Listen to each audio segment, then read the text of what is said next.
I want all of you fucking marks out there to always keep it pinky.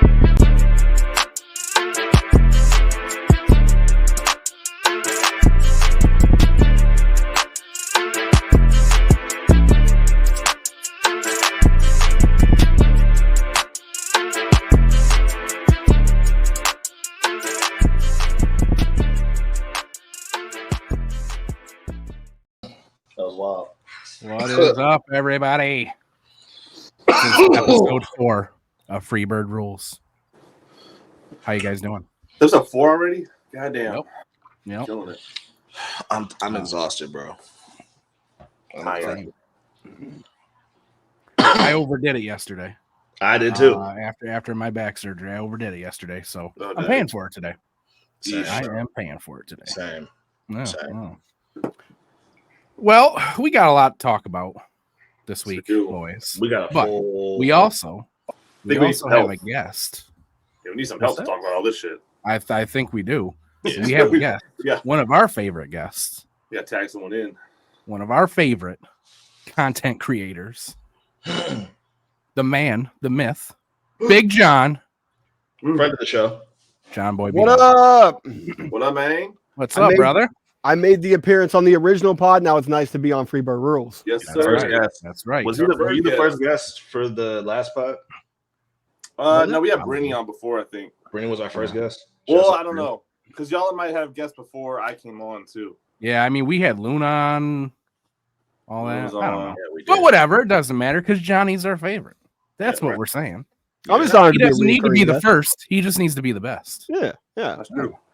I fuck with Johnny. I don't fuck with a lot of these content motherfuckers nowadays, but That's I fuck fine. with I can completely agree with that as well. yeah, man. Welcome Yeah, back, bro. I don't know if you guys were like that when you first came in, man. It was for like 2 years. I was like, I'm friends with everybody. And everybody was like, just wait. It was so long I was friends with everybody. And now I was like, dude, I hate almost 90% of them. When I first joined this podcast, bro, right, I literally was like, okay, I'm going to follow all these fucking Wrestle Talk creator guys. I'm going to follow all of them. And I'm going to like get to know them because Hambone knows a bunch of them. And they're, like it was back in the other days with the company. And I was like, they know all those guys. So I was like, yeah, I'm going to be friends with all of them. And I was like, I don't like these dudes. Corny, bro. They're fucking corny. Like, I don't like none of this shit. Like, Yeah, man. I was full on ready to dive in. I didn't even know y'all. about the community. I had no clue, and then I was just in it. And I was like, yeah, I fuck with everybody. And I think Ham was always kind of just, wasn't really wrapped up in it like that. I mean, he did his videos and stuff, but like he was always doing his own thing. But like me and Nick for sure were like, we're gonna full on dive in this shit. And now I'm like, man, fuck all you motherfuckers. All right, like when I first got on TikTok, especially because like I have more followers on TikTok than all of my other social media combined, like by far. Yeah. And I remember being like, this is the most supportive social media community I've ever been a part of. And then about a year later, that was not true anymore. Now, don't get me wrong. Not true we anymore. still got some like real, like just like cool, There's some cool people, bro. But motherfuckers, you know what I mean? But, for like, sure. Damn, Yeah. dude. yeah, nah. Yeah. But one of the Alright, good well, ones. let's talk about some stuff, fellas, because we got a lot to talk about. Let's do it. And like Nick said, at this point, this week, it's been a lot. Where we want to start? It is. I was saying before we started the show that we missed the last week, so we weren't here, and so we had basically 2 weeks worth of content to talk about, and then SmackDown happened, and it feels like it wiped out 90% of our fucking topics. So I'm a little peeved about that because it felt like we had a show and a half of content to do that we had to bring down before this NXT Vengeance pay-per-view we're about to watch. And so I was like, okay, that's awesome. We got a bunch of content to talk about. We're not going to run out of things to talk about. And now it feels like everything's just stained by this one thing. So, but we can start from where we need to start. Yeah, I mean, I was going to say, I'd argue two things are really... Two things are very big. Are very much overshadowing. It's just wild that, it's February 4th, and the wrestling world has already been fucking rocked at least twice. Yeah. It's overwhelming. Crazy. A lot. And speaking of, So we're not going to get into the details here because, I mean, if you're watching this, then you know the details. You know what happened. You probably read the complaint. We're not going to talk about that here. But it is crazy because, I mean, he's done this time, fellas. Like, for real. He's done. Like, they're trying to figure out a way to erase him from history, which isn't possible.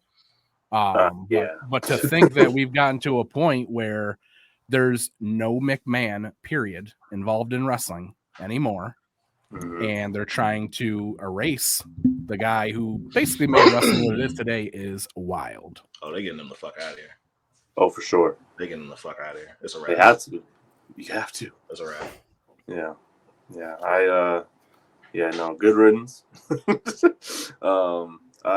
It's very shocking that he's actually gone because there was always so many points during this whole like selling, scenario where it was like, okay, he's gone, he's out of there, and then like he'd come back, and then now he's gone for real. Now he sells the company, but then it's like, okay, like is he ever really gonna be gone? And I feel like now we're here.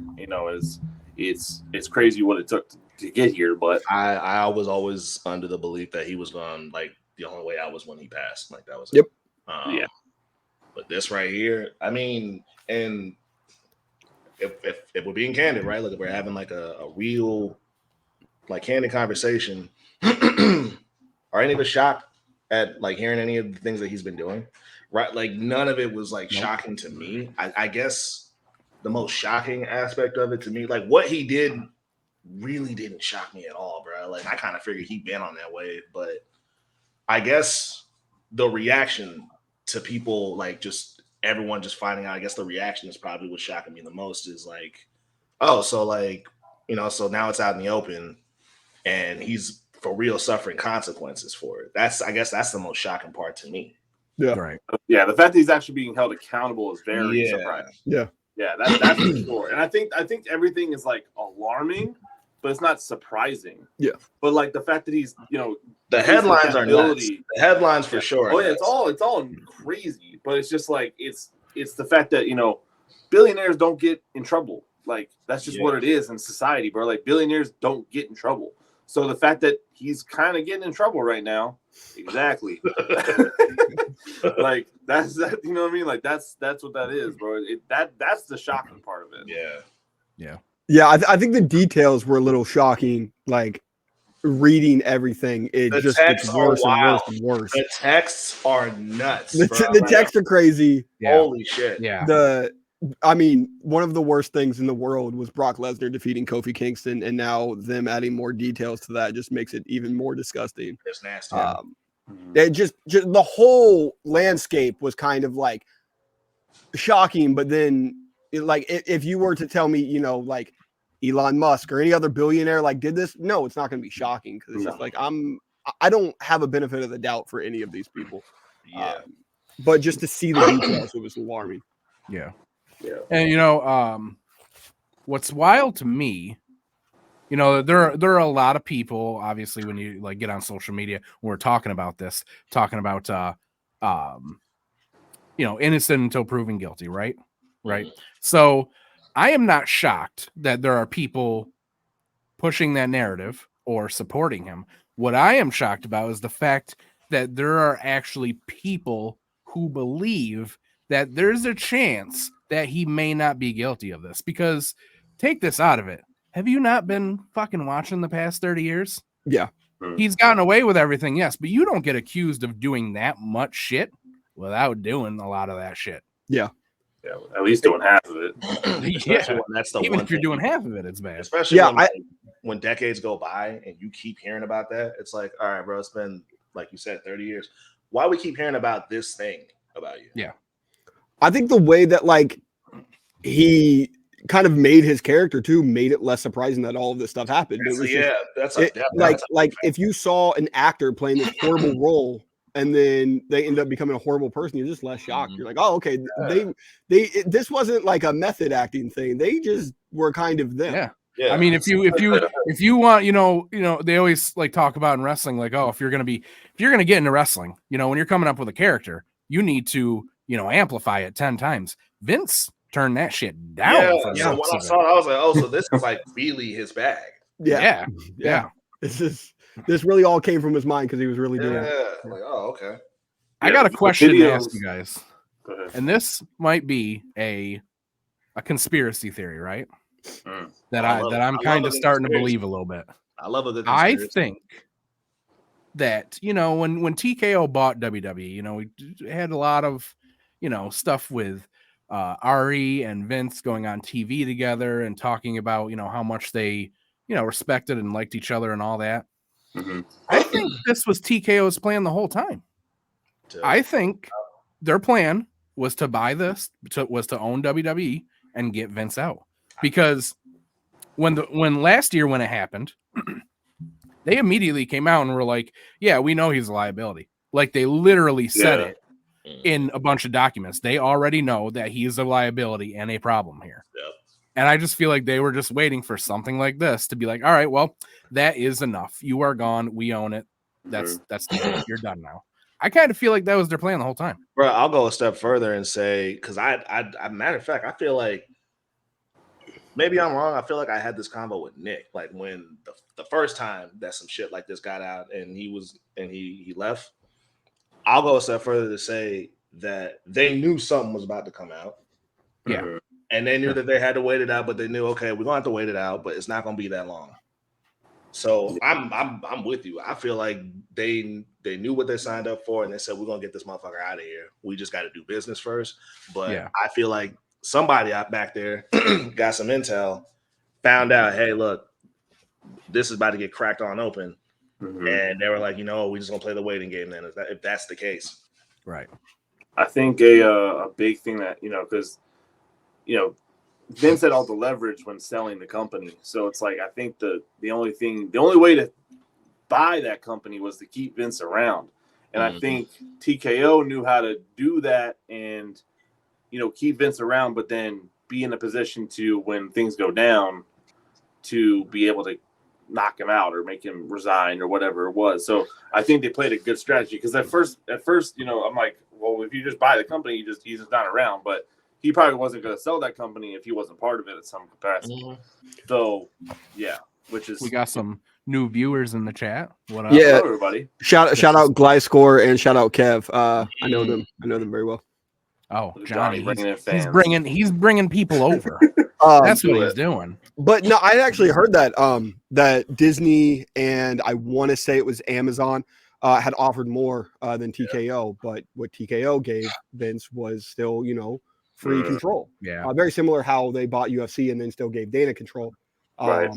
So I think that Vince bought into that, and I think that your theory, Hambone, may very well be true, that they were like, no, we'll pretend that he's going to be in control, and then we're going to get him out of here. Let's play nice with him for a couple months, and then he'll screw up again. And it was it was literally probably, hey, if we stroke his ego, we can get this company, and they were 100% right. Yep. Yeah, that's true. Yeah, no, that makes a lot of sense. So, which led to this. Oh boy. Which, all right, we're getting the two things right out of the way. So hold on. So let me steer this one real quick, okay? Oh boy. I have my opinions on it, but Hambone is going to WrestleMania. True. So I want his opinion last. Okay. Let's start with the guest. Johnny, how you feel about this? You watched SmackDown, you saw this, react. All right, so my first reaction, I'm not a Cody guy. Marissa was ready to die. I think that she said that she was literally going to kill herself on the podcast. Please don't do that. Please don't do that. But you know, it made for a great clip. But I'm not a Cody fan. Tell me why real quick. Just because he's so bland. There's just nothing versatile to him. Now, I loved Cody when he was Dashing Cody Rhodes, Undashing Cody Rhodes, Legacy Cody Rhodes. When he became the American Nightmare, I believe this was right before AEW's creation. Because even like when he was doing a little bit of the stuff in like TNA and New Japan, he had like the leather jacket. He was kind of cool. I liked Cody. I was like, all right, I can rock with this guy. Yeah. And then he just became like the background character of Bullet Club as American Nightmare to me. And that's how I will always look at him until some kind of character change, which I don't think that he should change, because he's doing very well at what he's doing. It's just not for me. So I've just always found him bland. So when this happened, it was just like, it was hilarious to me. And it was just hilariously in a bad way. It was just like, I can't believe that they're actually just throwing away a ton of, storytelling and everything that they have done with their number one babyface. Is it idiotic? Absolutely. Is it partly hilarious to me? Absolutely. How's your own pod hating on you? Yeah, that is kind of crazy that my own pod. So you not being a Cody fan, like, are you on board with this? Are you not? No, you take hell no, I'm not on board with it. This is crazy. It was crazy to do this. I was on board for, well, part of me is also on board for Cody because I want this to be over with. Like, I don't know how invested. I love the Bloodline story up until Jimmy rejoined for no fucking reason, and they jumped the shark with honestly, it. Well, I even started to get a little bit of fatigue closer to SummerSlam. But I think the moment Jay left, that was great. That was like their crescendo. And then I thought this is about to ride out and this is about to be the end. And then obviously Mania will be when Cody wins the title and everything. But after Jay left and then he was like, I'm out, I think they just kind of all went downhill. I actually really liked the idea of Jimmy turning on Jay. I was down for that idea, but I was like, I want it to be that Jimmy does it to protect Jay. And then he comes out and he says, I did it to protect you. I'm like, oh, this is perfect. And then he's like, I'm going to join Roman. And then I was like, we've missed the boat. Like we've lost it. I don't want to see The Rock versus Roman, respectfully. The Rock wasn't a tremendous in-ring guy in his prime. I think Roman's a really good wrestler in ring. But this doesn't move me whatsoever. And doesn't look like it moves a lot of people because they're invested in something else. Would you, if it was in a different setting, like let's say it's at Elimination Chamber and it can be for the title, it doesn't have to be for the title, either or. But let's say it's Elimination Chamber where we kind of have an idea that Roman is not going to lose that Elimination Chamber. Are you cool with that setting, or you just don't want to see this in any way, shape, or form? No, I want to see this. I want to see this at like a Mania 41 or even like a SummerSlam. I'm totally down to see this. But not at the expense of someone else. Yeah, just like not the expense of like what every wrestling fan probably outside of me has been invested in for the last 2 years. Like I can obviously see that a lot of people want this to happen and want Cody and Roman to happen. So I just think it just kind of like spits in the face of all. It's very, I can put myself and be like, this was how I felt in 2013 with CM Punk. This is how I felt with Daniel Bryan. So I'm not a Cody fan, but I can obviously feel this is how I felt and this is how these people are feeling now. Now, see, I'm on the opposite end. I'm a massive Cody Rhodes fan. Is he bland? Like, no. So when you say he's bland, it's like I totally get that. You know what I mean? He's quite literally like the white meat, good old boy baby face, right? Yeah.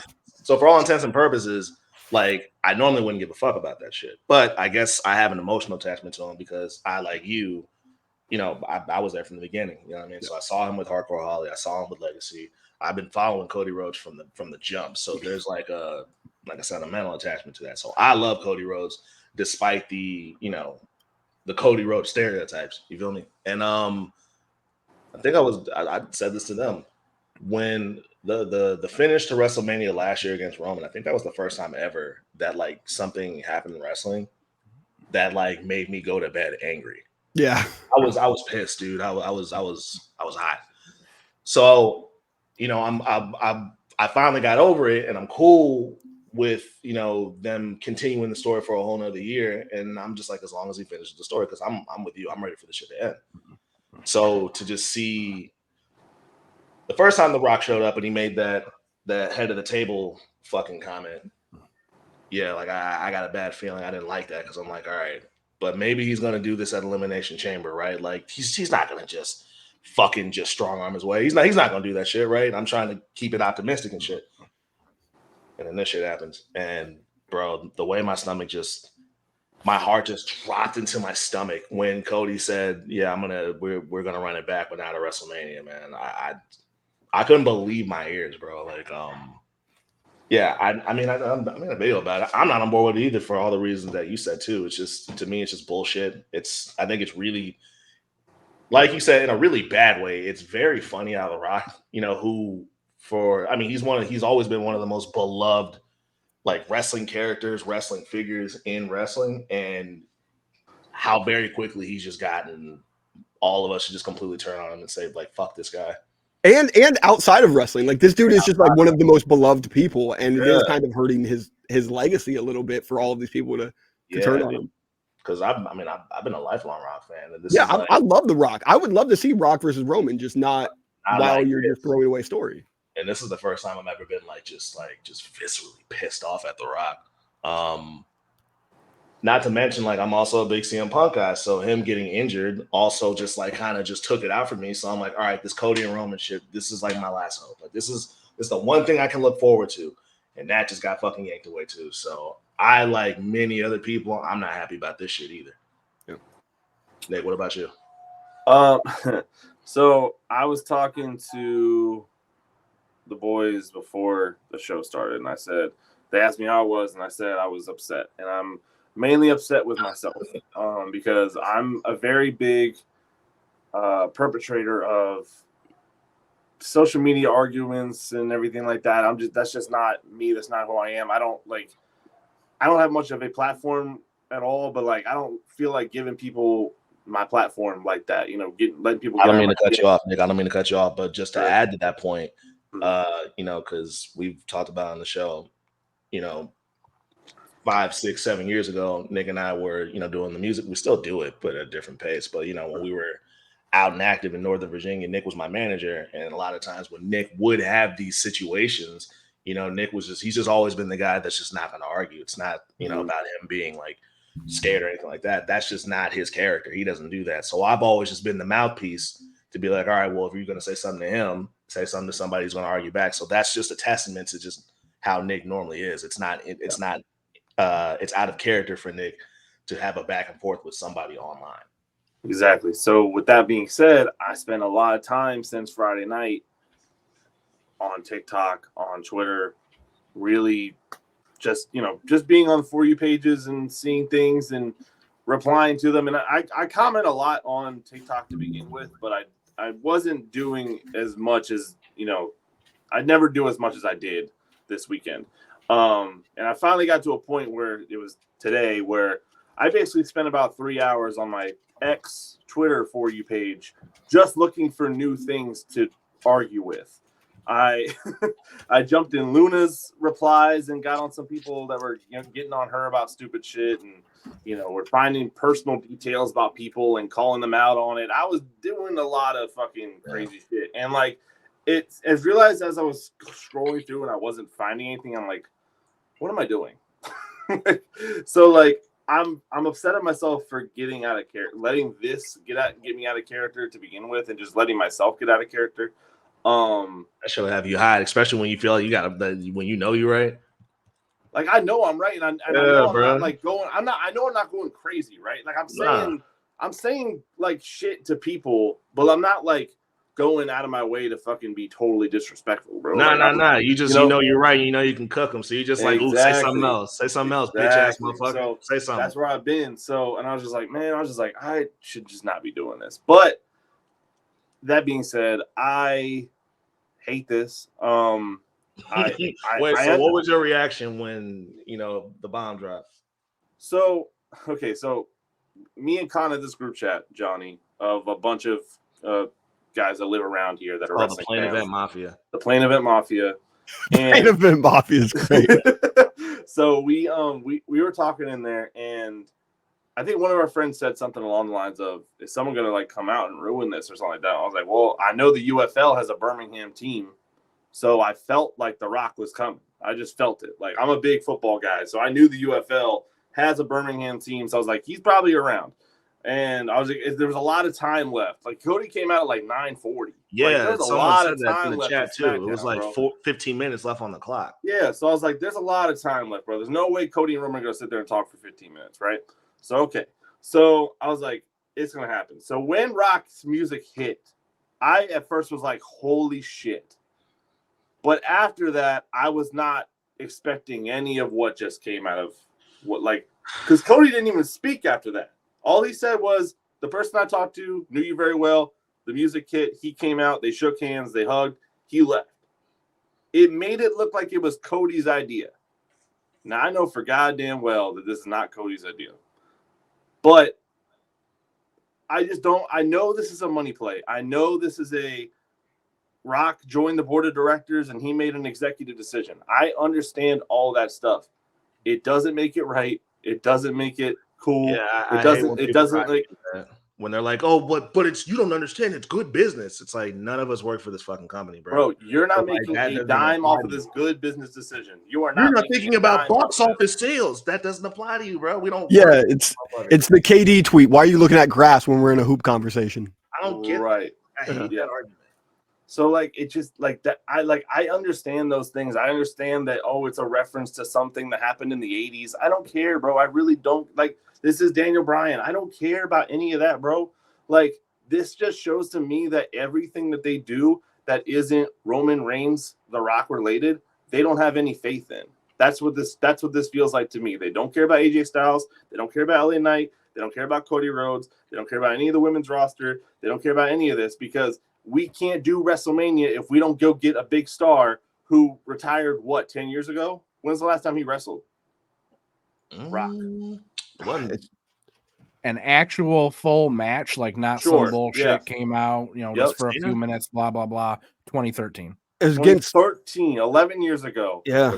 We cannot do WrestleMania unless there's a person who did their last match 11 years ago to come out and make the big shocking return, bro. They can't do it. And they did a completely awesome Royal Rumble with no legends, no returns, no nothing. They had nothing, and it was awesome. Like they bodied it, bro.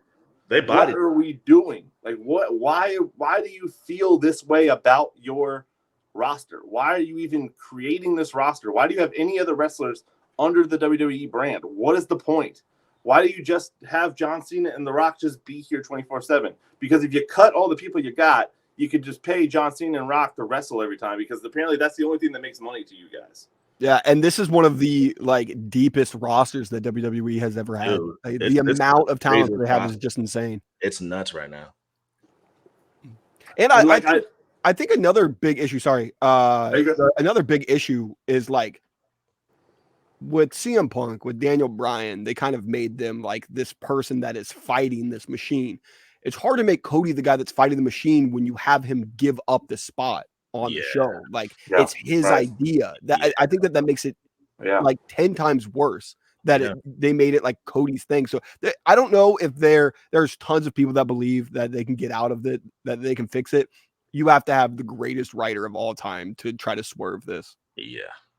Can I ask y'all a question because I want to get to Hambo because Hambo hasn't said anything yet. But would it have been? I just thought of this. Would it have been better if Cody came out there and all of a sudden The Rock just fucking hit Cody and just attacked Cody so hard and he's injured and now it's an injury play and now it has to be Rock and Roman at WrestleMania? Like I feel like that would be better. Like I feel like just rip the dream away from me. A way that makes sense because that does not make sense what you just did. Okay. None of what you just did makes any sense. At least if you injure Cody, then I can be like, okay, well, Cody can't even do anything anyway. Who cares? Roman. We would still, I guess we would still know that like Cody being taken out would like still kind of tell us like, okay, they kind of gave this to Rock, but like I'm with you. Like I'm rolling with you though. Yeah. Like if that's if you're gonna do that, like if you're gonna neuter this motherfucker, at least make it like a logical neutering. Right. Exactly. Like, at least make it against his will. Like they made it seem like this is all Cody's plan. I'm rolling. Like I don't get that shit at all, man. Yeah. Hambo. How you feel? I hate this. And I have so many reasons why I hate it. Now I'm just right off the bat, Con, Nick, I am a Cody Rhodes guy. I have been invested in Cody Rhodes since the whole dashing thing, He is probably my favorite guy in WWE right now. Same. So I get where you're coming from, Johnny, saying that he's bland. I definitely get that. That is the way that I felt about John Cena. John Cena was bland to me. He was the white meat baby face, but for some reason, it works for Cody for me. I think the reason that it works for me is because I know that it's true. This is not some bullshit that he goes out and puts on. And because I know the thing that everybody's gonna say is, oh yeah, well he does all this stuff on X and all that. He gives fan stuff, blah blah. That's just PR. Mm-hmm. I have personally, with my own eyes, seen Cody Rhodes do something, make a very grand gesture for somebody that nobody knows about except for the people who were in the building that night. And this was before WWE. This is before AEW. This is while he was on the Indies, literally after he left WWE. Okay. That shit is not PR. This isn't a character. That is Cody. That is who he is. And for me, that resonates because there aren't a lot of fucking good people in wrestling if you hadn't noticed. Mm-hmm. So this is my first WrestleMania, probably the only one that I'm going to go to. And you guys know that CM Punk is one of my all-time favorites. He's right up there with Shawn Michaels for me. He's 1B to Shawn's 1A. So him getting injured pissed me off, right? Okay. But I went, hey, at least Cody's going to finish that story, right? That's my other thing is I want to see that too. So now that's gone too. I'm still going to enjoy myself. I mean, it's fucking WrestleMania. Yeah. This is a bucket list item for me. But this is not going to be the perfect, WrestleMania experience that I was looking for because both of those things are off the table for me. Now, I agree with everything that you guys said too. It's the other reason that I hate this is that none of this makes sense from any perspective. And what I mean by that is you can sit there and say, it doesn't make sense storyline wise, right? No, it doesn't. It makes no sense that Cody would go for 2 years, finish story, win the Royal Rumble twice, and then just step aside. Yeah. Cody's wife, Brandy, I don't know if you guys saw it, but after it happened, she put out a tweet and all it said was quarterback, right? Now, I don't even watch football, but I can tell you that I don't know any fucking quarterback that doesn't want to go to the Super Bowl that would just step aside and say, hey, you go instead. So that analogy was weird to me, but whatever. It's a good. I made the same kind of analogy on Twitter. I said, imagine this whole Super Bowl. So the 49ers and the Chiefs are going to the Super Bowl, right? Patrick Mahomes is the star quarterback of the Kansas City Chiefs. Brock Purdy is the quarterback of the 49ers. Now, what if Brock Purdy wins the NFC Championship, which he just did last weekend, and then Tom Brady goes, you know what? I actually want to be the quarterback for the San Francisco 49ers. I want to go to the Super Bowl and face Patrick Mahomes. That's what this feels like. That's exactly what this is. Right. Tom Brady ain't played a football game in a year. What the fuck are you doing, bro? You're 48. Sure. I don't want to see it. I'm good. I want to see Brock Purdy. I get where you're coming from, Marissa. That's a good point as well. But that's just the way that I reacted to it. But I think it's closer to Joe Montana coming out. It's not even Tom Brady who was playing last year. That's it was true. Give it an old man. This. Those I hate Tom Brady. That's what Tom Brady hate. The reason that I hate this so much, it's not that I don't want to see this match. I do. Mm-hmm. I find this storyline interesting. Mm-hmm. I don't want it at Mania. Yeah. I don't want it at the expense of Cody Rhodes, at the expense of somebody who has put this company on his back for the past 2 years and carried it through to one of the biggest boom periods in WWE. But more so than that, you take out the fact that the fans want it. You take out the fact that creatively this makes no fucking sense. Here are other people's arguments. It's going to make more money than Roman and Cody. No, it's not. WrestleMania was already sold out. Yeah. Pay-per-view is a dead medium to WWE. Mm-hmm. Nobody is paying to see The Rock at this because it's already sold out. Yep. There are no extra tickets sold here. Zip, zilch, zero, nada. That argument makes no sense. But even more so, somebody had said, somebody was trying to make the point that, one of the people who did it, not exactly in these terms, but one of the people who did it was stupid ass fucking Disco Inferno, who tried to make the comparison that Cody Rhodes had, 1 million followers on X and 1 million on Instagram. And then The Rock had 36 million or something. What's the fucking matter? Thank you, bro. Nope. It's already sold out. People were watching this anyway. People were going. That point doesn't matter. wrestling fans really need to stop believing, because here's the other thing. It wasn't just that Disco Inferno said that, but somebody else was saying that their comparison was, well, The Rock is more mainstream. And that's good. That's good for this to be more mainstream, because WrestleMania is mainstream. Yeah. So here's the thing. Here's the comparison I like to make. Nick, Con, you both know, but John, you probably don't know. I don't watch football. I don't give a shit about football. I've never watched a game. The Super Bowl is mainstream. I am aware of the Super Bowl. I know what it is. I'm not going to watch it. I'm not going to pay to go to it ever. So what's your fucking point? Who cares if WrestleMania is mainstream and people know that name? They're not going for that. Wrestling fans need to stop believing that anybody gives a shit about wrestling outside of us. They don't. Yeah, bro. WWE is not like this overarching mainstream thing that just people all over. That's not what it is.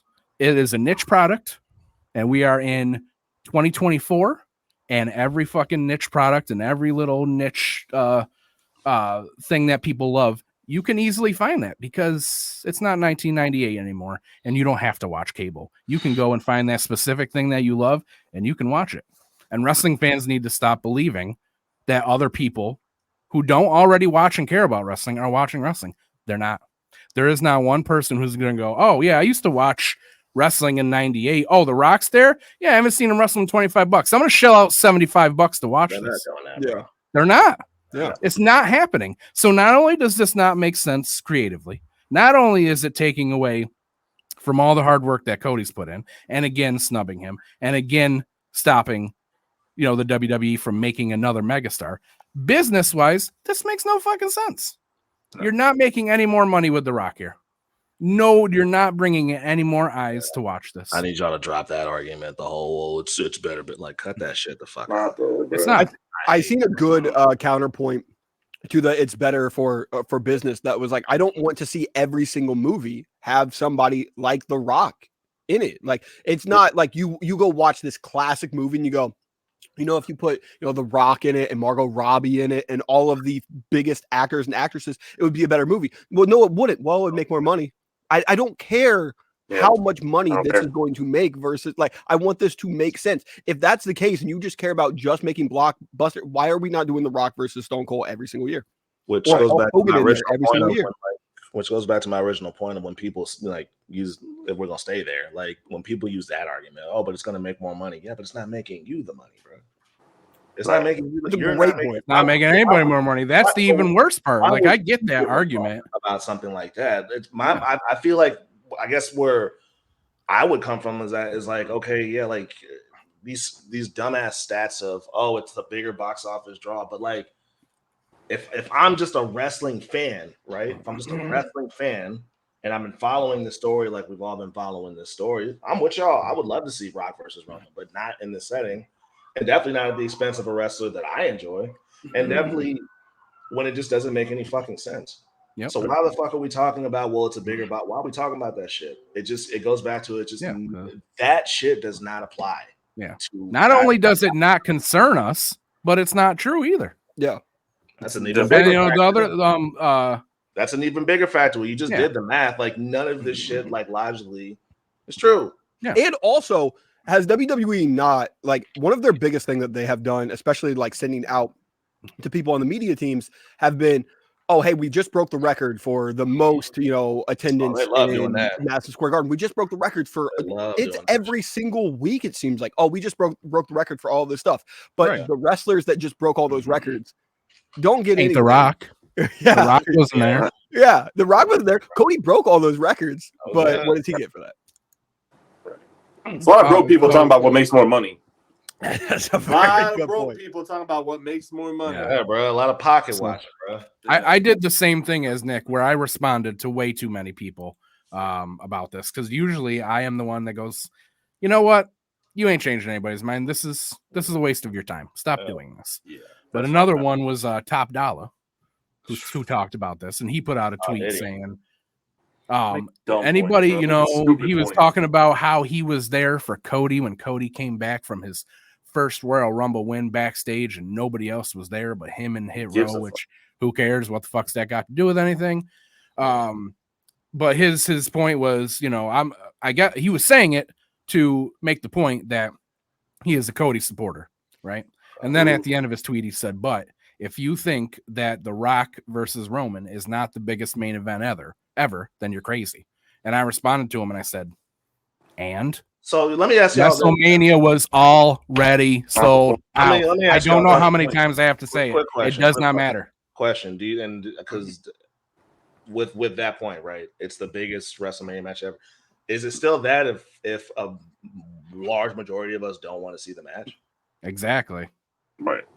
I mean, yeah, I had to ask Khan too because I was saying in the group chat, I was like, bro, are we in the minority here? Are we like are people are wrestling fans like us? Are we in the minority? Because I thought we were the minority.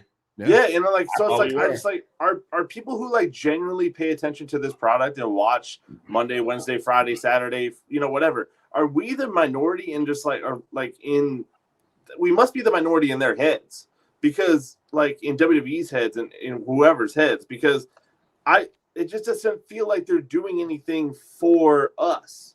They're just doing whatever it is they think makes the most money. And in my opinion, I just don't think that's a great way to run your company. Now, that's me talking as somebody who doesn't have any sort of billion-dollar company or anything like that. I'm just saying, as a fan of your product, who's very much considering whether or not I'm going to keep watching this product, I don't agree with the things that you are doing at all. Like, there's a lot of things that you're doing. Like, another topic of conversation that's not on our headlines is that Bayley just won the Royal Rumble, and she's nowhere to be seen on any WrestleMania poster at all. That's crazy. That's a lot. Like, we got Bianca sitting there, and she doesn't have anything to do with WrestleMania as far as we know right now. She's a big star. She's made her name, and I love Bianca Belair, but she's got nothing to do with WrestleMania 40 as of right now. She may have a match down the line, but we don't know. But she's all over the posters. She's on the Vegas press conference thing. She's on that poster. Like, bro, like what? Like, you guys are just making like shock decisions. Like, oh, look who's on our poster. It's The Rock. It's Roman. It's fucking Bianca and Rhea Ripley. Like, bro, like these are not the people that are making this company run. These are not the people that are making this company enjoyable week to week to week.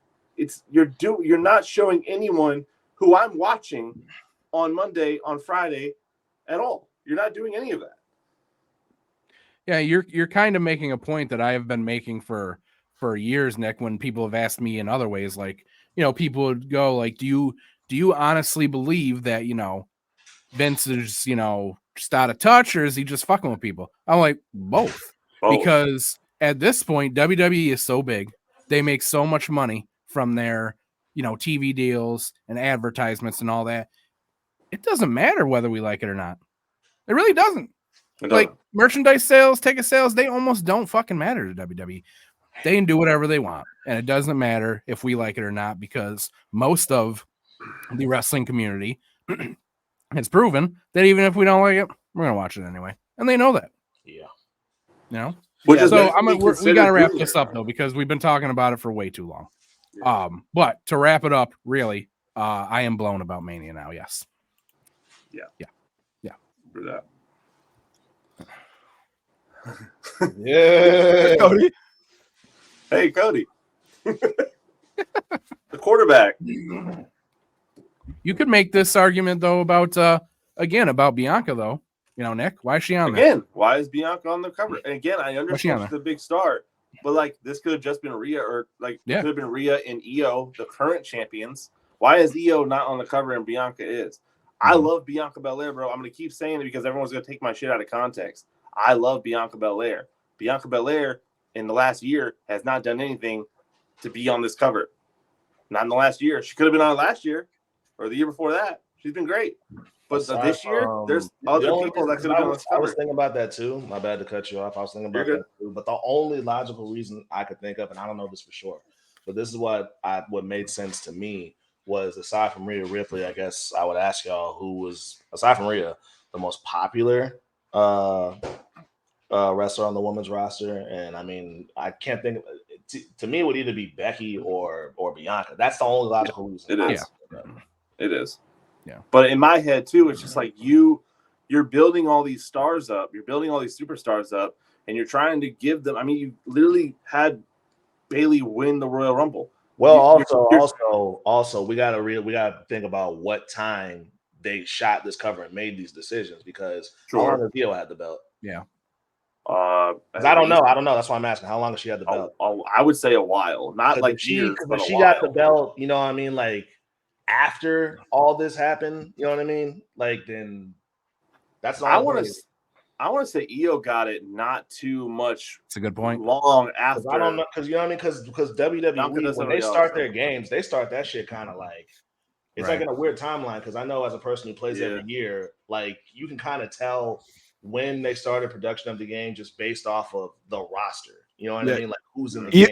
Io got it in August. Io got it in August, and then Rhea got it at WrestleMania. Damn, has Io had it since August? Yeah, bro. That's what I'm saying. She's had it for a while. Yeah. Wow. Are you a 2K player, Johnny? I used to be massive when it was SmackDown. Here Comes the Pain. Like shut your mouth. Shut your mouth. And then I kind of stopped playing it probably around like 2K, like 14, 2K 15. So now I'm just like a casual player. I still get it every year. I'll play it a little bit, but I'm not like diehard into it. But now that I'm streaming and now that the pod's doing very, very well and everything, I think I'm gonna start doing some 2K streams. Humble brag. Yeah, humble brag over there. I'm a diehard player. I'm a diehard player. This would be my first year playing the game. I've played wrestling games in the past, but I've never played any of the 2K games. The last wrestling game I remember playing was on the N64. I mean, that's A, shows my age, and B, how long ago it was. But I've never played a 2K. I'm very washed. I've never played 2K. So I'm waiting to see how it goes. But I mean, everything Khan talks about, and I've watched Khan play the game. It looks very interesting. It's just a game, because I was talking about it in the chat. It's just like for me, because like I don't think I've ever, the only WWE game I never got was SmackDown 2, Know Your Role. You know what I mean? And I was a kid back then. But aside from that, there's never been a year that went by where I didn't have the WWE game. I never get any of the side shit. You know what I mean? Like I never get that shit. I go straight for the game. I got one. I got the Machine Gun Kelly pack. I had to. You got the Machine That's the only time I ever bought an expansion pack. But I got that pack too. I ain't gonna bullshit. I got that pack too. But I get the game every year. But like, you know, we all know that 20 was fucking ass. But like, you know, for me, I was always a big fan of like general manager mode. So when they took that out, I was kind of blown about that. But when they brought it back, like it's just one of those games where there's not too many games where I could be playing it, but I could also like watch a show on the side. Right. I could be playing it, and I could also, I don't know, like make dinner or talk online with Nick and them and shit like that. It's just a good mindless game for me because I'm so used to the game. I've been playing it for so long. I know all the fucking mechanics. I think when I met my fiance, like I had a lot of my ADHD was nuts. I would be able to be on FaceTime with her, have a TV show on the side of me on my laptop, and then be playing WWE and be like full on aware of everything going on at once. And she used to think that was very, very chaotic. I can't do that shit no more, but it's just a good mindless game for me. Yeah, Marissa can attest to that. I listen to a podcast while playing a game while I can do shit like that with this game. Yeah. So I'm excited. And then I peeped the gameplay. I peeped the gameplay this year. I'm very excited for this game because all the new mechanics they done added to it, like the whole like back and forth, like fucking punch off and shit like that. I'm very excited for this one. I've told you guys before that, you know, my two buddies and I, we always buy the 2K game every year. And seeing as none of us watch sports, the 2K game is our fantasy league. So we take all the roster, we draft our own teams, and then we play whatever event WWE is doing that month, but we use our own guys with our own feuds, and whoever walks out at the end of the night with the most titles in the game leaves with a title that we all paid for. An actual That's phenomenal. Yeah, that's fun. Yeah. Also, learned just a couple hours ago, Brock Lesnar being taken out of the game. Oh wow. Yeah, he got removed. He is being taken out. That's crazy, boy. See ya. I'm expecting that good luck in your future endeavors tweet to come out soon. Yeah. That's crazy, boy. I forgot about this. Oh my lord. I forgot about Raw going to Netflix. This is so weird to me. It's the weirdest. Huh? It's the weirdest. Yeah. Like I get it. Like, yeah, streaming is where everybody's going, blah, blah, blah. But like, I don't know. Taking wrestling off of cable and being like, yes, you have to pay for Netflix to watch this one show. It's crazy to me. Let me lead this one, because I didn't know how to feel about this at first. Like, I really didn't know how to feel about it. But after hearing so many people talk about it and having discussions about it, I'm on board with it. Let me tell you why. So at first I was like, Ambo, like that, because that's weird. That's just weird. You know what I mean? Especially with a show like Monday Night Raw that, like you said, has always been on cable. It's always been on USA. Well, it was on Spike for a while, but like we just know Monday Night Raw to just be a cable show. So I was just like, that's kind of like, it's almost fucked. You know what I mean? Because now you got people who got to go and buy the subscription. It's like, hey, but what if you can't pay for Netflix, right? But realistically, a lot of people will although there are people that are going to be in that situation where it's like, okay, maybe they can't get Netflix for whatever reason. There's still going to be a lot of people who are going to get Netflix because they just got to see Monday Night Raw. So, I mean, and I'm not saying that's a positive thing. I just know that that's going to be like the reality of it. But I guess what makes me kind of more on board with it is because it's going to be on Netflix now. That whole like ratings thing, I would believe, you know, like, oh, the TV ratings, I believe that would be out the window at that point. I would think so. Yeah. I mean, unless they track it for some reason. But yeah, thank God. Yeah, I don't think it'd even be in that type of conversation anymore at that point. So, this is the only live thing I know that Netflix has done or is doing. I know they did the Chris Rock special live, right? But I don't think they did. They don't have any live content currently. Right. So like, I don't know. Like, that's following up on that, Nick. Something that I thought about that I haven't really heard anybody say anything about is, you know, this is going to be one of, if not the only thing that we're aware of that's going to be live on Netflix, right? Right. So does that mean that we're getting commercials? Are we getting 3 hours of Raw? Well, are we just getting a continuous show? Hold on, I wasn't finished with my point because it adds to that. Because I thought about that too. I would imagine that it's going to be live, so I don't know. That is a good question. But the thing that kind of was the selling point for me was that if it's going to be on Netflix, I would assume that and I don't know shit, right? Like, I don't know shit. I'm speculating. I would imagine that because it's on Netflix and it's no longer on a cable TV, maybe Raw would be able to get away with some shit that they probably couldn't get away with on cable, right? Netflix allows a lot of shit. I thought about that. That's a good point. They let a lot of shit rock, bro. You see a lot of shit on Netflix, so it's like, yeah, that does suck for some people in terms of having to be a subscriber and shit like that. But it could make for some really compelling television. And I guess, and this would more so be a question because I really don't know. Would Raw still be 3 hours? Do y'all think Raw would still be 3 hours if it was on That's Netflix? what I'm saying. I think that Raw will be 3 hours if Netflix is going to force commercials on us. Yeah. If they are not, then I don't think we're going to be doing 3 hours anymore. Yeah. I imagine Netflix does commercials just to try to get like return back. And I think that's probably going to be something where like you pay, it'll probably be regular commercials. And then if you pay a premium, then you're just going to get commercial free. Yeah, just like how like Peacock does, where like technically we don't get like commercials during the pay-per-view, but it's like WWE commercials. Oh, Netflix will probably do the same thing where they're just promoting their, you know, the next big show on Netflix. I get what you're saying. How like WWE be doing like the WWE shop commercials and exactly. My thing with this is I don't think the world is ready for something like this. And again, I'm bringing it back to NFL because NFL is just something else I know very well. NFL did start this a couple of years ago where they've done their Thursday Night Football on Amazon Prime. It's the only place you can get it. I think a lot of people still have trouble with that. To the point where Amazon Prime and Thursday Night Football has really gone down in viewership because of it. because people are just turning on their cable TV and they can't find it, right?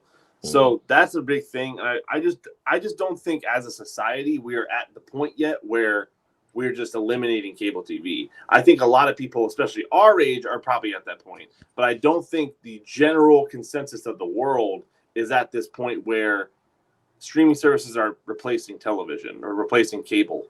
I think we are on that way. I think we should be that way because I generally find it easier to just have Hulu, just have Peacock, just have Netflix like I do. But because I don't have cable at all in my house, but I do have a live television service. I use Hulu. So I don't think we're there quite yet as a society. So I feel like this moves a little early. Like I don't see this happening for another 5 years. If I'm really predicting the future here, I don't see streaming being really the main thing until 5 years from now. So like 2030, but that's just me predicting the thing. I don't think we're here as a society yet. But maybe this is a big step towards it because Raw, WWE is a big company, and there's a lot of viewers that are watching it. So maybe, but I don't think we are there yet. There was one other point I wanted to make, and I completely forgot about it. I just be talking, bro, and it just distracts everybody, and it brings everybody off the rails. No, I think you have a good point, though. I think that it's not necessarily because like every single Thursday I look on YouTube TV for Thursday Night Football, and then I go, oh fuck! I gotta go to Amazon. All right, I go to Amazon. It's just that like my brain still hasn't wired that yet. It's getting there, but it hasn't wired that yet. And I think that Raw is either going to be really, really hurt from it, or it's going to be the shot in the arm that makes people get wired to that. Yeah, I mean, I think that's kind of where this is at. Like, I think Thursday Night Football and this are a really big, like, a big shift towards this because it's like eventually everything's going to move to that.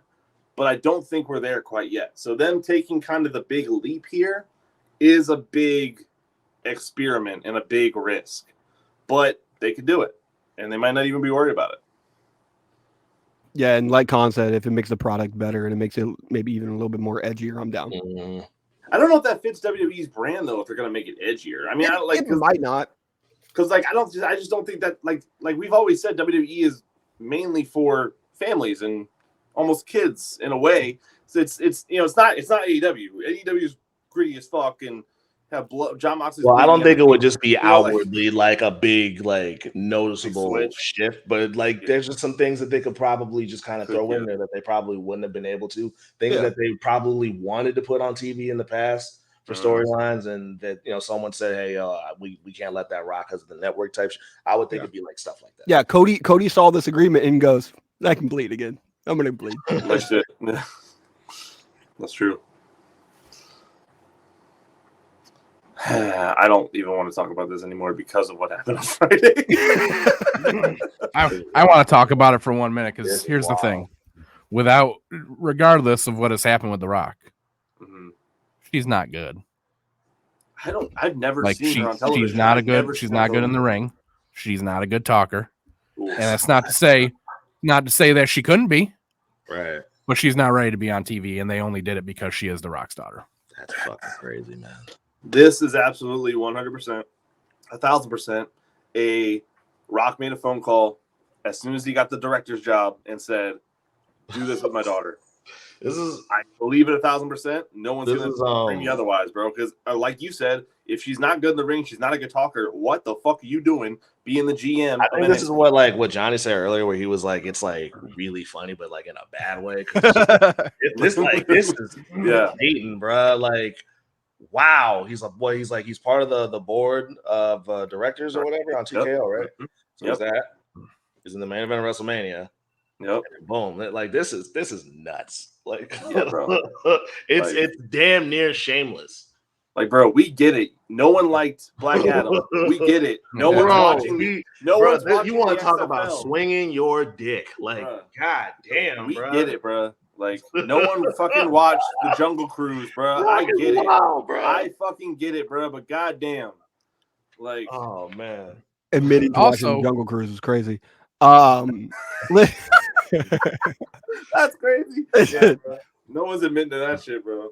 I think this is the best thing for her because she's on TV already, right? Sure. Mm-hmm. As you said, she's not very good in the ring. she's not a great talker, right? But she is able to just kind of get the information across. Okay. And right now, her being on TV, getting more comfortable, just getting the information across, I'm kind of down with it. The thing that I'm not down with is Can't get better. is Lexus King's involvement in all of this. What is his involvement?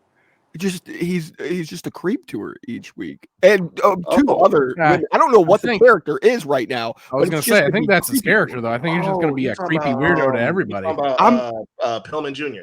Yeah, it's What? it's not great. I don't think that part's going to help her a lot. But I think that getting her around some personalities in NXT where she's just giving the information, she can just kind of like side eye people, maybe not Lexus King, or just Lexus King with a different character, and doing stuff like that. I like your character, Lexus King, if you're watching. I hate Lexus King, and I didn't hate him. I didn't know why all of the AEW stands just viscerally hated him so much on Twitter. But his new character now, I hate it. I like the new character. I never cared about him at all. I never. He wasn't in the way. I never really saw him. I mean, he's mainly on Dark. I think in AEW, I think the issue was just that. I mean, he came in as Brian Pillman Jr. So like, I mean, you born into your pop shadow, bro, and he couldn't get out. I mean, I don't even really think that was the case. If you've been following Brian Pillman Jr. for a long time, he had an amazing, very interesting run in MLW before he came to AEW. But he went to AEW and he got put in a stupid fucking tag team with white bread ass Griff Garrison. Called the Varsity Blondes. Watch it. Good time with Griff. Shout out Griff. I ain't gonna lie, bro. I kind of fuck with Griff. I like Griff. No, I kind of fuck with Griff. More so, you gave them a stupid gimmick.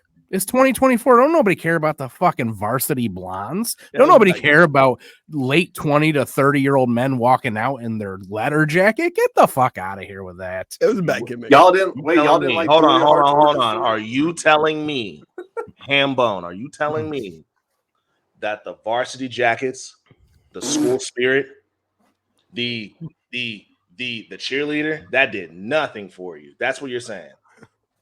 As a 36-year-old man, I have to say yes. Y'all didn't like Julia Hart's origin story? Y'all didn't like that? You didn't want to chill with quarterback Griff Garrison? Yeah, bro. Linebacker. Linebacker Brian Pillman Jr. All right. Too much Jeff Garrison love on this podcast. So, you know what else is weird about this to me, though? And this will be the last thing we talk about here. If you are a regular watcher of NXT, what a fucking weird character development from what she was doing before. Yeah, 100%. Yeah, that was the weirdest thing for me. I was like, what is she doing right now? This is so weird, right? Yeah. Schism to General Manager. Thank you. That was that name. Schism. Yeah, she was in a cult. Like that was her gimmick. And now all of a sudden she's just walking into Shawn Michaels' office and she's his assistant all of a sudden. Just a regular corporate. Yeah, she's just a normal person. Wasn't in a cult, doesn't need any therapy or anything after. Like, what? The weird little emo band broke up and her parents were like, yo, you gotta get a real job now. Yeah. It's crazy to me every single week when that was happening that the grizzled young vets were a part of that deal. Yeah. They were such a great tag team, and they were like, we're gonna just like the old school British strong style mean mug guys, and they're like, we're gonna make you. They're in TNA now, right? Yeah, they're doing great. That is probably the best place for tag team. Yeah, they just beat ABC on Thursday. Yeah. They're doing a best of 3 tag match for the title. Yeah, bro, that was probably the best place for them. 100%. And even if you don't love that kind of a gimmick, like Zach Gibson can talk. Oh, Zach Gibson, so good. He's such a good heel. Yeah, he's good, bro. He's a very charismatic guy. Liverpool's number 1. Shout out to Zach Gibson. There you go. That I'll allow. We already went through that. Boo. We want You know what? I hope he does, because at first I was very much like, bro, because before I think at least me, Nick, and Hambo were on agreement that like his character was getting pretty stale.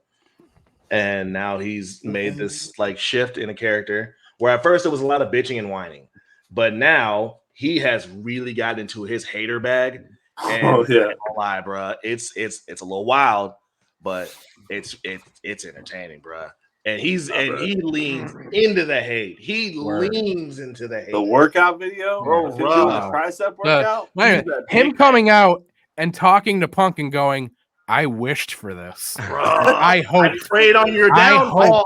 I love that he prefaced, "I'm not a spiritual person, yo, but I prayed for this." Looked him dead in his eyes and said, "I prayed for your downfall." Yeah, crazy. And I'm happy that it happened. Bro. I'm happy for me that this bad thing happened to you. I like that is wild. Not do well.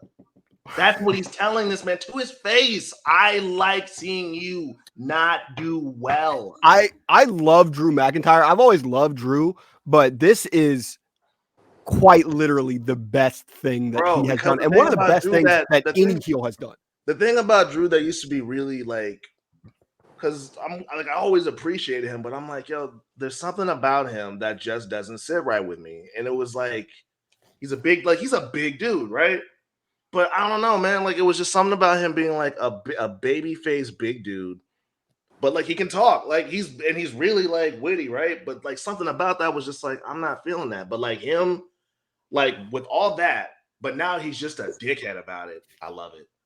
I love it, bro. I love also that he's finally getting like some flowers. I don't know if he's going to end up re-signing back with WWE, because I genuinely think if you're going, we need Rock and we need Roman, and that means Seth gets Cody. Drew's gonna be like, where the fuck do I fall? In all of I was about to ask y'all think he should sign? He should resign? If they keep, it's hard because I love his character. I think that they're doing the best work with Drew. But if they just see him as, because I saw a lot of fans, because I'm on the Drew McIntyre for the world title bandwagon. It's Drew McIntyre, Sammy to me, and I was like, put Drew as the champion, and everyone was like, come on, like, you're not Drew's not that guy. And I'm like, if what he's doing, he like WWE fans won't see him as the guy, then yeah, you got to go somewhere else and be the guy, because he's been the guy everywhere, including WWE, and people just still don't see his presentation as a top guy. Yeah, I don't. You guys know. Go ahead. I don't see him doing it. I mean, like, you know, if what they're saying is true, that Punk's injury really fucking threw everyone in a fucking tiffy for WrestleMania, and we haven't even thought about Drew to do any of this, then that says a lot about what they think about Drew. Exactly. You know, especially if like the Drew's whole thing right now is, I'm going to be world champion. I'm gonna, you know, that's his whole thing, and they're like, yeah, but not really. You're not really gonna do it. You know, then yeah, you move on. You go somewhere else. I don't know where you go. I really don't. I know the obvious choice is AEW, but I just don't see that. I don't really know. I could say TNA. I could say.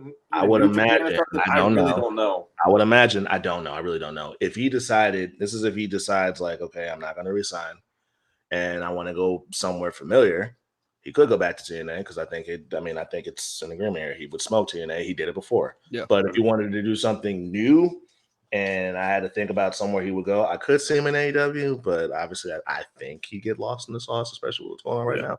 But I mean, maybe it's a hot take. I don't know. Maybe it's a hot take.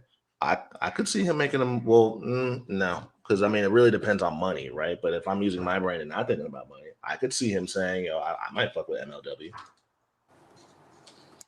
If money is not an issue, right? If he's cool with the money, or if MLW could give him that money, I could also see him fucking with New Japan. I could see that too.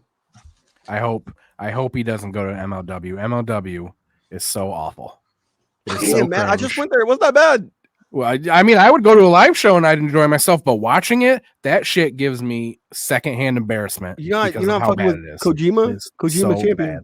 That motherfucker's 53 years old. Yeah. No, I'm not fucking with a 53-year-old Kojima beating Alex Kane. Shout out to Alex Kane. Hey, shout out to Alex Kane as well. Shout out to Alex Kane. I got to hang out with him at one of the MLW shows recently. Nice. Yeah. So you guys know that before this happened, that I was burnt on Drew. Hey, Riddle Jacob Fatu was fire. I'm saying, was it fire? Everybody who's good at MLW leaves. Like, that's the whole point. Hammerstone left. MJF left. You Fatu left. You still got Richard Holiday left, and then he got what? cancer, but and then came back. But he'll leave again. What? So anyway, you guys know that I was burnt on Drew, and he was boring me. He had gotten very stale, very bland. I was very over him. But this heel turn has been so good for him, especially because it's a heel turn where he's right. He's justified. He keeps saying this shit, and he's right. He's not wrong. Yeah. There ain't nothing he's saying that he's lying about. Johnny, I got to ask you something. What's up? Is there any European wrestler, British, Scottish, Irish, anything like that you don't support? Oh, yeah, because I know. Yes, I know that's your jam. Yes. I love me a Brit, but there is one. I can't get on board with him. Okay. And he's even a Liverpool fan. Okay. It's JD McDonough. Okay. Yep. I can't get on board. I don't know if it's the head. I can't might be a hot take. Get on board. Might be a hot take. I don't know. It might be a hot take. Wait, so you don't fuck with JD? I can't fuck with the bobblehead. I don't care about JD. I don't care. I'm just fucking around. But Nick's got a hot take. What is it? No, I'm saying that might. Oh, be a you hot said take. that was a hot take. JD, Yeah, I mean the guy's built like a Funko Pop. You know, Axiom. He's very odd looking. You know what? Axiom doesn't necessarily move me either. Oh yeah. Okay. In this gimmick, yeah. Sure. Okay. All right. I just want. I know that you're a big fan of the Brits and the Europeans and all that. All the UK lads, especially if you got any kind of affiliation towards Liverpool, you are in my heart forever. Except for JD, if your head outweighs your body by about 30 pounds. So yes, I've been there. You're top heavy, JD. Yeah, and not in a good way. Not in a good way. This is interesting. I'm honestly surprised that he has not retired sooner. Not that I have an issue with him wrestling at all. Like it's been nice having him back, for that run that he just had. But yeah, I'm surprised he didn't stop sooner. But I mean, either way, it's gonna be a big fucking deal. Yeah, I would love to know, just in his head, like who he thinks would be his opponent for that. I mean, we could sit here and speculate all day. Good question. I don't know. We talked about who it should be. We did talk about it, but I would love to know like what he thinks. I would love to Chris Van Vliet or someone be like, who do you see being that person? And like, is it a young guy? Is it someone who's like is it Randy? Like, who is it? I would love to see what he what's in his head. What's his dream match to end it all? I would love to hear his thoughts on that.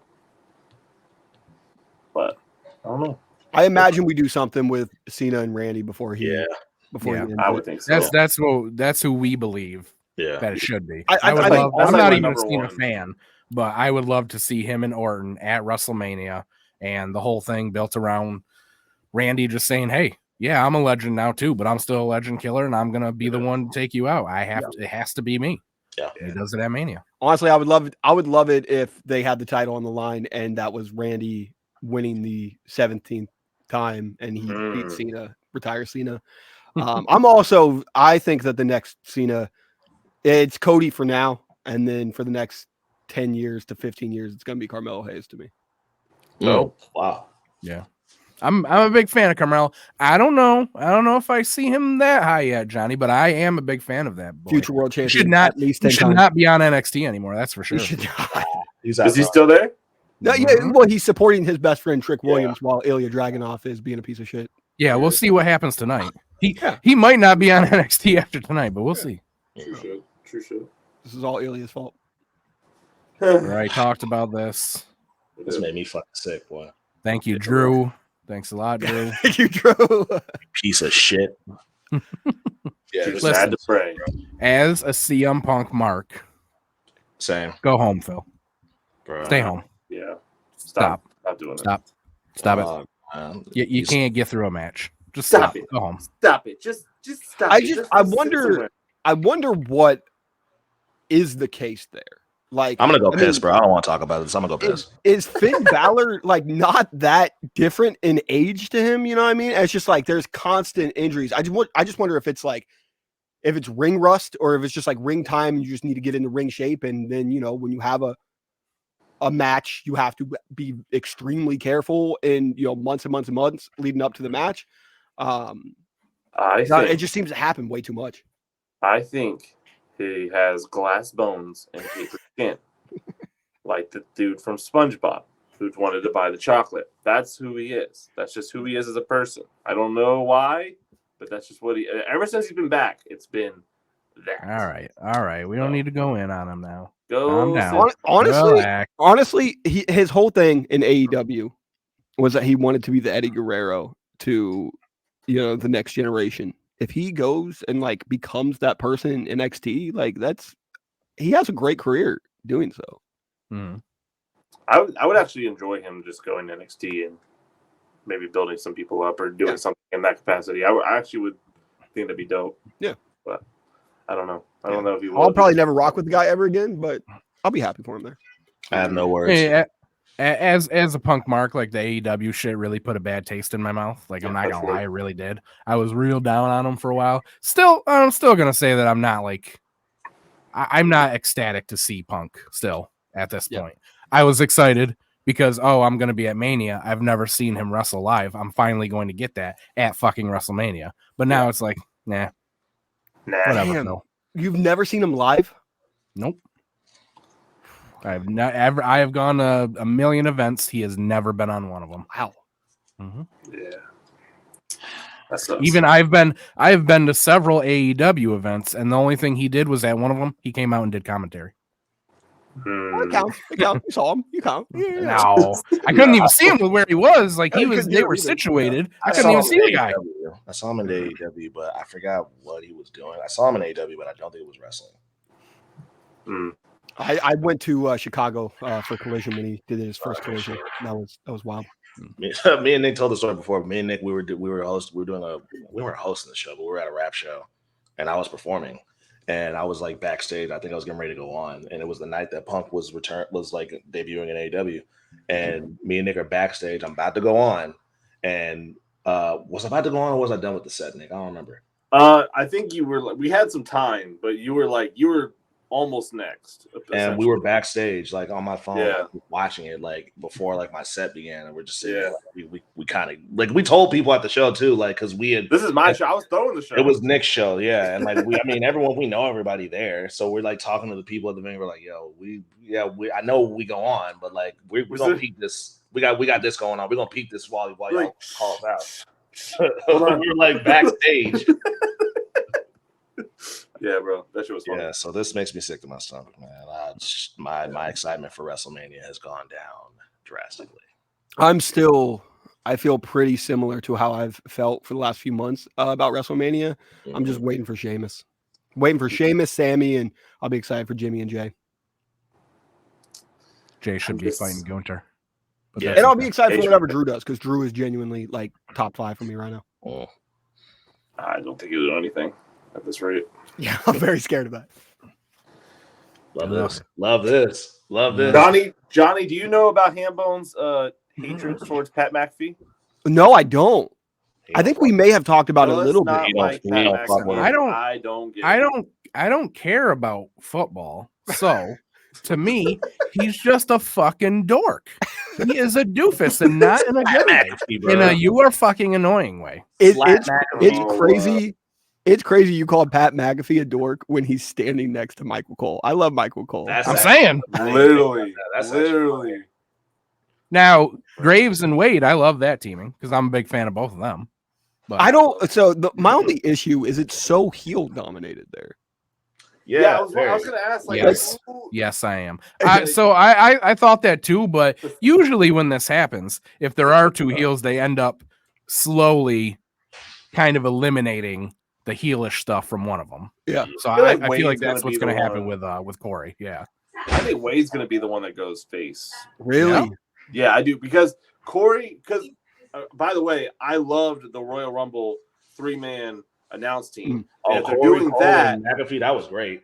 If they're doing that, then Corey out of the 3 would, in my head, is the better heel announcer out of all 3 of those guys. So if he's gonna keep doing pay-per-views, he can't just be face on the day-to-day and then switch up on the pay-per-view and all of a sudden be Corey looks like a scumbag. that's my whole thing. So like, I really, that's what I'm saying. Yeah, Corey looks like a scumbag too. So it's like, I feel like if Wade just whoa, the, whatever, he does. Whoa. He looks like a Why? Why? Because he's heavily tattooed? Yes. Is that what you're fucking Yeah. saying? Huh? He looks like Are he you runs a saying pawn shop. that he's a 100%. scumbag? Are you hearing me? He looks like he runs a pawn Look shop. at him. He looks like a shady character. Look at him. Yeah. He looks like a He shady looks very character. shady, bro. Con's It looks talking like like an he shouldn't be 80s allowed cop. near playgrounds, but you know, whatever. Well, I mean, I wouldn't go that far, but I probably wouldn't. I wouldn't buy weed from him. I'll say that. I wouldn't. Actually, I would buy weed from him. I would buy weed from Corey. But yeah, no, I think Wade goes. I would face. buy weed from Corey. I'd buy it from Corey, not from Pat. Yeah, no, I'm not buying it from Cole. I might buy it from Pat. I think might Pat buy is it. the way to go. Yeah. Pat might know where the gas is at. I don't know. Pat's not selling it, but he knows who does sell it. He He's knows, like, yeah. oh yeah, my Pat knows guy, where the gas is. yeah. Cole got a card. He's going to go to the dispensary. Yeah. Yeah, but Cole's got a card, but he tells you how stressed he is all the time. You know, You know like what I he's not Yeah. smoking it for enjoyment. Corey Wade wants you to think he smokes, but he No, doesn't. Wade don't smoke at all. Yeah. No, Wade don't smoke at all. You go to Wade and he's like, "Oh, I don't. Oh Smoke. yeah, I love. I don't smoke. You'd That's fucking what he don't. says." But Corey So know where that gas is. I wanna just the whole point of us doing this podcast now is that we're not just gonna talk about wrestling if there's something else to talk about. Okay. But so just going off of that point, I do not smoke weed. I don't drink. I don't smoke. I've never done any drug in my life. Because I've straight edge never- means I'm better than you, right?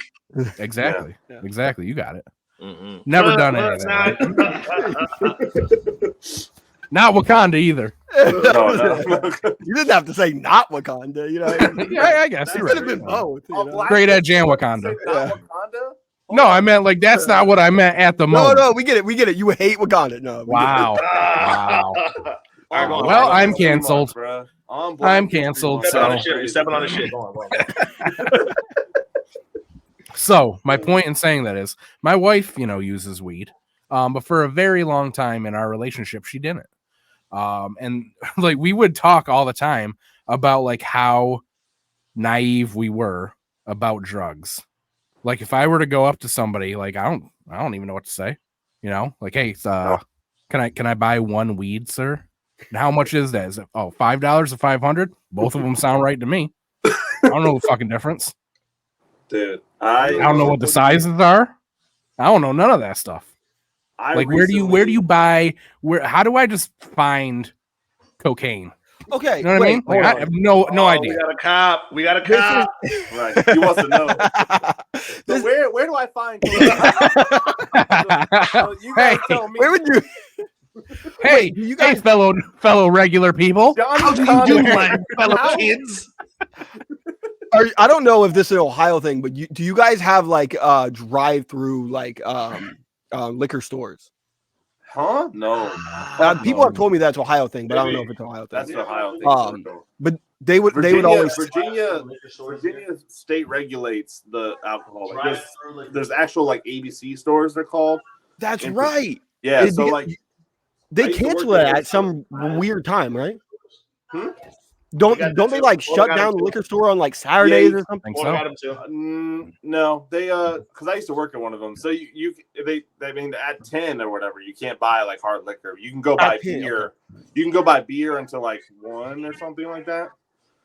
Okay. I think during COVID it was like by 11 you had to like stop buying beer or anything at like a Walmart or a Wawa or whatever it is.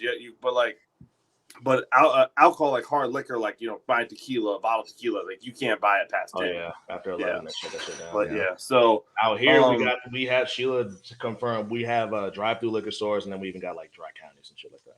I've Okay. never seen a drive-through liquor store. That's fucking crazy. Yeah, well, they would right around here. They sell weed in it too. They're like, you're not supposed Wow. to know that, but they also. Oh man, That's sick. No, so I recently handbone. So I don't drink anymore. I did drink, but I stopped drinking for that was COVID. fun, man. That was fun. Yeah, drunk Nick was nuts. That was a time. I've never smoked weed, but I've done edibles before. I really liked edibles, but edibles started giving me a headache, so I don't do that stuff either. But I recently, my girlfriend she uses these cart things, these fucking whatever, right? So I had to buy one from our friend who is a dealer, and I've never bought. I've known him for like he's one of our oldest and one of my best friends. I literally I've known him for 10+ years, right? And so the first time I hit him up, I didn't know how to hit him up without like being hot. Essentially, wait, real quick. Let's give him some context here. So Nick, everyone who knows Nick knows Nick don't smoke, and for years we have been always trying to like get him to do it. Nick don't fold. He ain't touching it. He don't like smoking his lungs. He ain't gonna do that shit. Yep. So we all, I mean, it's a running gag at this point. That's just Nick and weed. He's just not gonna do it. Yeah. So I hit him up and basically was like, "Hey man, I need this thing for my girlfriend." He was like, "Okay, cool. Just bring the money and come to my house and I'll get it for you." Like, cool. So I pulled up and he texted me the day of and was like, "Hey man, I'm not gonna be there, but my baby mama is. So just call her and let her know you're on your way and and then go to the house." I forgot to call her. I just went to the house. And that was not a good move because they also have a little daughter, I think it is. Yeah, they got a daughter. And so she's like doing the daughter's hair, and the baby mama has no idea why I'm there or what I need. So I'm like, "Hey, I'm buying from this guy." And she goes, "Oh, okay, give me 1 second." She takes like 3 minutes and then hands me a bag of weed. And I go, "No, that's not what I want. I'm getting a cart." And she goes, "Oh, my bad." And I was like, "Yeah, it's like $40 or something like that." She goes, "Oh, okay." And then comes back with the cart and then hands me the cart. But I was like, that was the awkward thing. And then he hits me up later and is like, "Yeah, man, you were supposed to call her because she's like doing the baby's hair and stuff." I'm like, "That's my fucking bad, dude. I just pulled up after work. I didn't fucking know." To add to that same guy text me. I guess a little bit after Nick left. He's like, "Yo, you will never guess who just hit me up for some weed." I think Nick hit me first. About it and told me what happened. But then he hit me up and was like, "Yo, you'll never guess who hit me up for some weed." But we have this legit, we call it booth, but he was like, "Yeah, you'll never guess who hit me for some booth." I said, "Who?" And I already knew. I just wanted to hear what he was going to say. And he tells me we used to call Nick Big Country. So he was like, "Big Country done pulled up to get some gas, right?" And I just started laughing because I guess he showed me the screenshot of what him and his girl. She was saying, "Yeah, like I guess he was telling her get the door, he's coming." And she said something about how she knew it was him. She was like the big white guy, right? And he was like, "Yeah." He's like, for a minute, I thought he was finally about to cross over to the other side. I was like, "Nah, for his girl, bro." Nah, bro. Yeah, so that was awkward as fuck because I've never done anything like that. And like that shit was funny when Nick told me because I'm like, "Oh, he's gonna think that you're actually copping for you." Yeah, nah, nope. I think though the context of you, like everyone knowing that you don't do it, helps you out because like I've always been the friend that has never like I don't do anything. I've now started to drink, after I'm like fucking 25. You made 25 old. Y'all saw that? Oh no! I started to drink at like 25. Actually, I drank the first time I ever drank was 21 when the Hardies came back because it was a bet. But then I never. Like, I'd take a shot for that one. Yeah, it was terrible. And then I'm 27 now. But then but I don't smoke. I don't do anything. So everyone always knows that. We were sitting at my buddy's house. We were sitting in a gigantic van that has like 4 seats. So there's probably about 12 people packed in this van smoking. So I'm just inhaling all of that, but I don't smoke or anything. And they had a big birthday for my buddy. His parents all smoke and everything. So they're all fine with it. But I wasn't because this was like the first time I was ever fucked up. And I was trying to explain to them I had never, I'm still didn't do anything. They think it's hilarious because they're like, "Oh, he finally did it." Until we all have like a burger bar. And I'm so fucked up that I just grabbed the entire plate by hand. and his dad was like, "What the fuck are you doing?" But the context of everyone knowing that I don't do anything, they're like, "Oh, it's like baby's first steps." Like, okay, you're fine. Let me segue this, right? Because we sit up here talking about what we don't do. Let me tell you about last night. So Sheila's birthday's tomorrow, right? Oh man, you see how he looked over his shoulder to see if she was listening. I said. Oh look, so her birthday is tomorrow, and normally we're like big on surprises, right? We love surprising each other, but like I told her, I was like, hey, look, man, I'm a little surprised out. Like this is all we do, you know. And we talked about it. She's like, you know, I'm kind of cool with just telling you, hey, this is what I want. Here's a list of things I want for birthday, anniversary, whatever you please, right? And I'm like, that works. You know what I mean? So she says, you know, we're in Florida. We're like right by Orlando. She's like, I want to take you to downtown Orlando. She used to go to a lot of bars. She used to go to a lot of clubs. That was her bag before we met. And she's like, hey, I want to take you to downtown. Now, me, Nick, and Hambone Johnny have already talked about us being in our 30s, how we just don't and can't be doing the things that we used to do when we were in our 20s. Right. Washed. Yeah. I just had back surgery. Very wise. me especially, right? Me especially, because I've always been just a very physically, just active dude. Yeah. You know what I mean? I'm a performer. I work out. I did MMA like during the pandemic. Like I'm just always doing shit. And although I'm still always doing shit because I'm older now, it's taken a lot of wind out of me. So one of the things that like, you know, me and Nick stopped doing was being out late. We used to be out till 3 o'clock, 4 o'clock in the morning, go to work the next morning and then come back and do the same shit every night. Right. Can't do that shit no more, right? So Sheila goes, you know what, I'm gonna take you to downtown Orlando. That's what I want to do as part of this, you know, as we celebrate my birthday this month.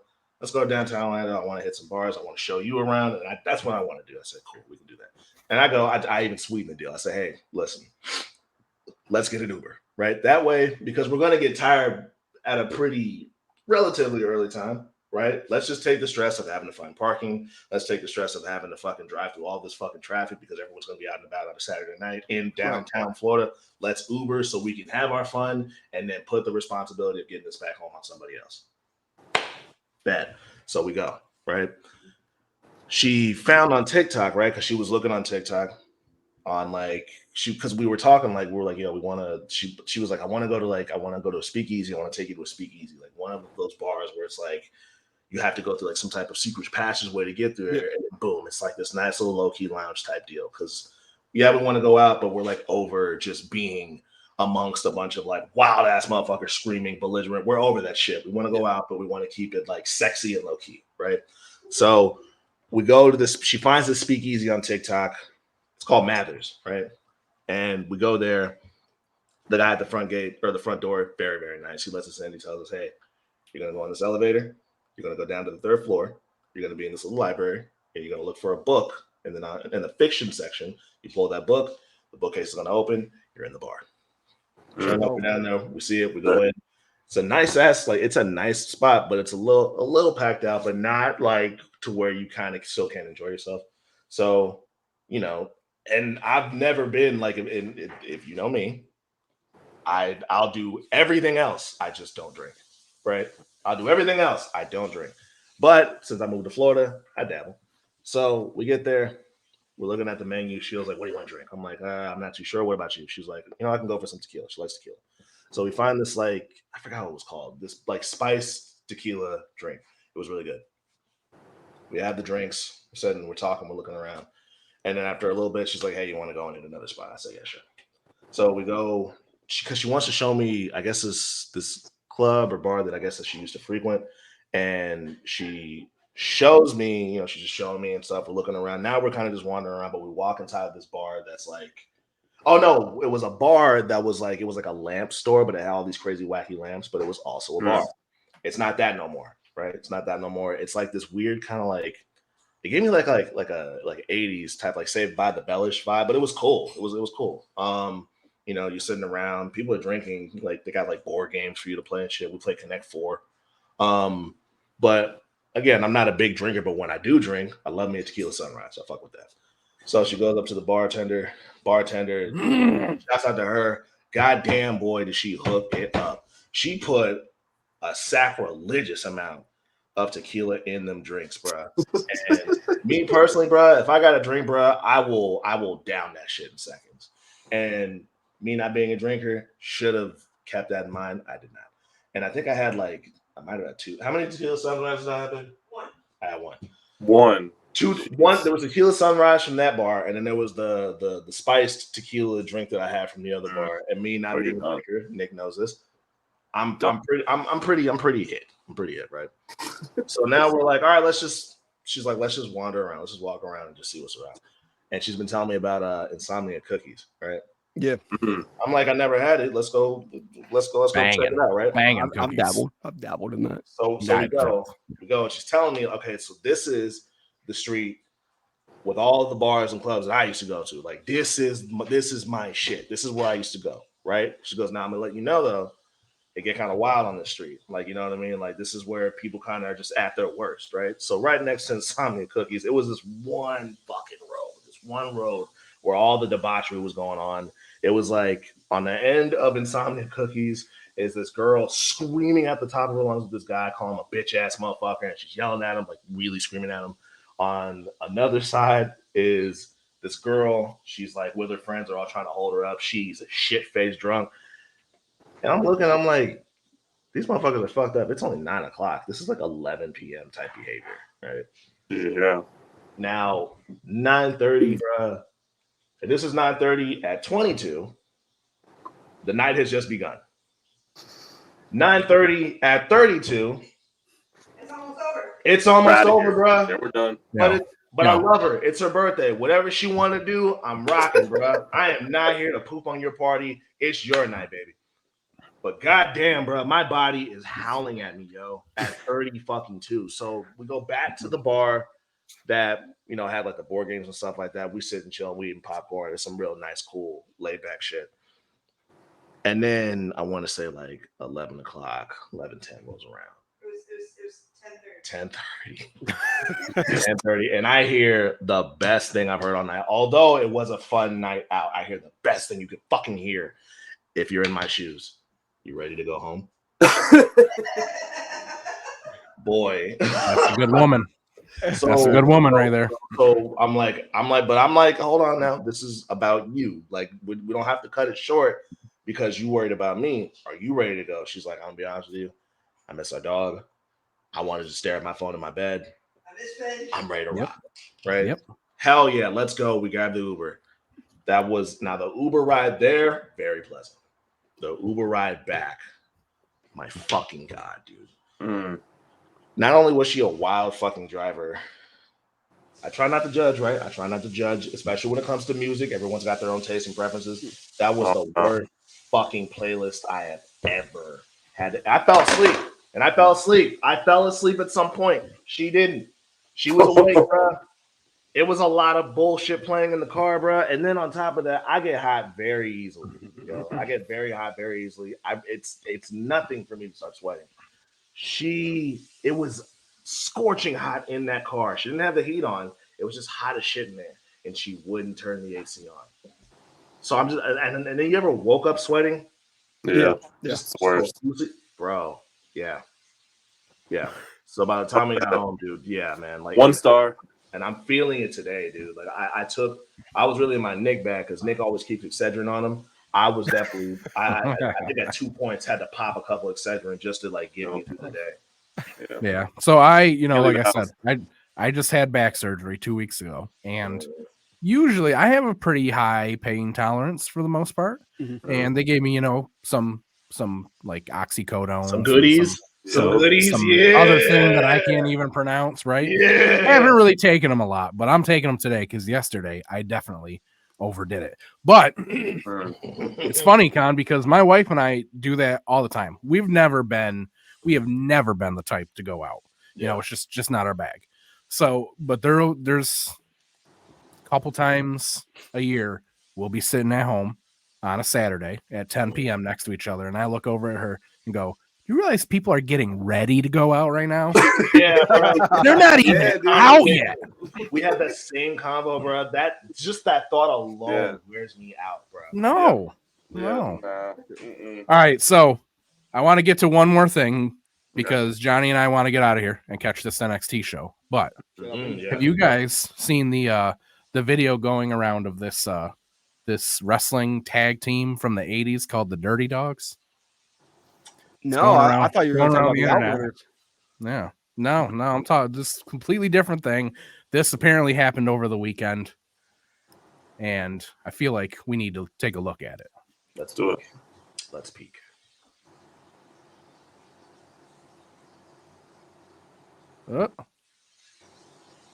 Is it going to work though? That is the question. Right. Because I did what I'm giant nervous. I did what StreamYard told me to do, but it's not working. 8-bit. Hold on. Man, what? What? What was the second photo? Hold on. All right, let me see if this works. I don't know if it will or not. See it.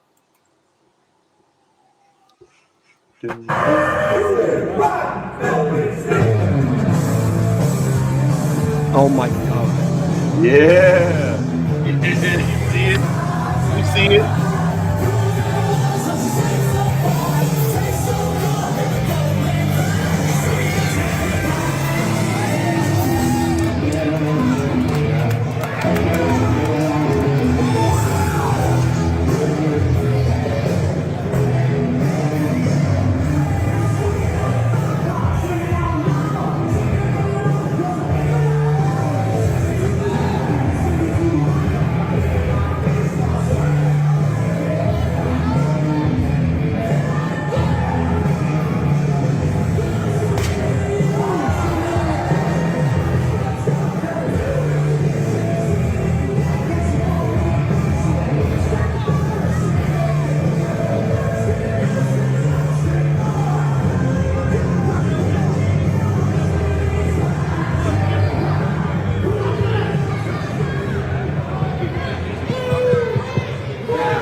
Yay!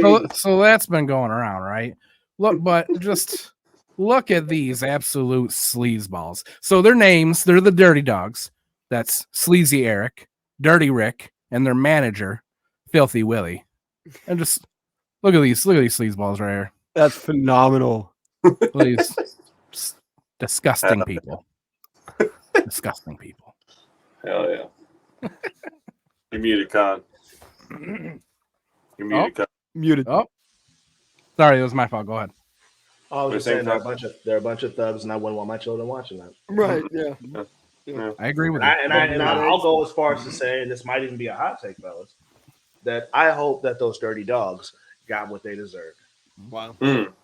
They shouldn't be allowed in the wrestling business, honestly. Some good old-fashioned street justice. So that's the end.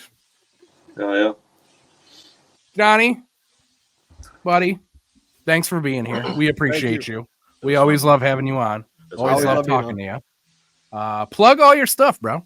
Triple Threat Pod on Twitch. We are like 13 minutes away from doing Vengeance Day.